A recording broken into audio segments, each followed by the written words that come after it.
रात के ठीक 12 बज चुके थे और नेशनल हाईवे 27 पर सन्नाटा ऐसा पसरा था जैसे पूरी दुनिया सो चुकी हो, सिर्फ सड़क जाग रही हो।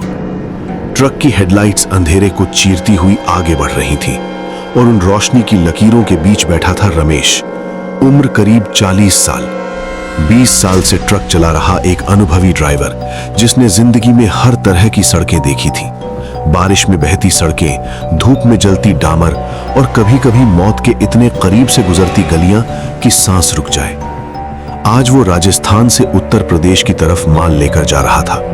रास्ता लंबा था और नींद आंखों पर हमला कर रही थी, लेकिन रमेश जानता था कि इस हाईवे के इस हिस्से में रुकना ठीक नहीं, क्योंकि यहाँ के बारे में ड्राइवरों के बीच अजीब-अजीब बातें मशहूर थीं। सफेद साड़ी वाली औरत जो आधी रात को लिफ्ट मांगती है। रमेश इन बातों पर कभी यकीन नहीं करता था। उसके हिसाब से डर सिर्फ थके हुए दिमाग की उपज होता है। उसने रेडियो ऑन किया, लेकिन रेडियो में भी सिर्फ खरखराहट थी, जैसे कोई और ही आवाज बोलने की कोशिश कर रही हो। अचानक सड़क के किनारे उसकी नजर गई और उसका पैर अपने आप ब्रेक पर चला गया।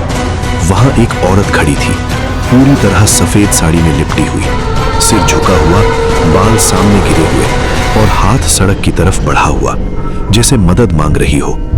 रमेश का दिल एक पल को तेज धड़कने लगा, लेकिन उसने खुद को संभाला और सोचा कि इतनी रात को भी कोई मजबूर औरत हो सकती है। उसने ट्रक साइड में रोका और शीशा नीचे किया। बहन जी, इस वक्त यहाँ क्या कर रही हैं? औरत ने धीरे धीरे सिर उठाया। उसका चेहरा बेहद शांत था, लेकिन आंखों में कुछ ऐसा था जिसे रमेश समझ नहीं पाया। न डर, न उम्मीद, बस एक अजीब सी खालीपन। उसकी आवाज बेहद धीमी थी। मुझे बस आगे वाले मोड़ तक छोड़ दीजिए। रमेश ने चारों तरफ देखा। सड़क बिल्कुल खाली थी और मन में एक हल्की सी चेतावनी उठी, लेकिन उसने दरवाजा खोल दिया। औरत बिना आवाज किए ट्रक में बैठ गई, जैसे हवा बैठी हो। ट्रक चल पड़ा, लेकिन रमेश को एहसास हुआ कि कैबिन का तापमान अचानक ठंडा हो गया है, जबकि बाहर गर्मी थी। उसने शीशे में देखा, औरत की परछाई अजीब तरह से पीछे की दीवार पर पड़ रही थी, जैसे उसकी आकृति सामान्य इंसान से थोड़ी लंबी हो। कुछ देर तक दोनों चुप रहे, फिर रमेश ने बात शुरू करने की कोशिश की। आपका घर कहाँ है? औरत ने खिड़की से बाहर देखते हुए कहा। जहां मेरा सफर खत्म हुआ था।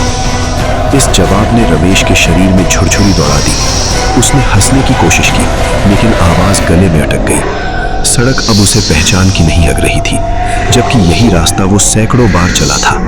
अचानक उसने देखा कि ट्रक का स्पीडोमीटर अपने आप बढ़ रहा है, जबकि उसका पैर एक्सेलरेटर पर नहीं था।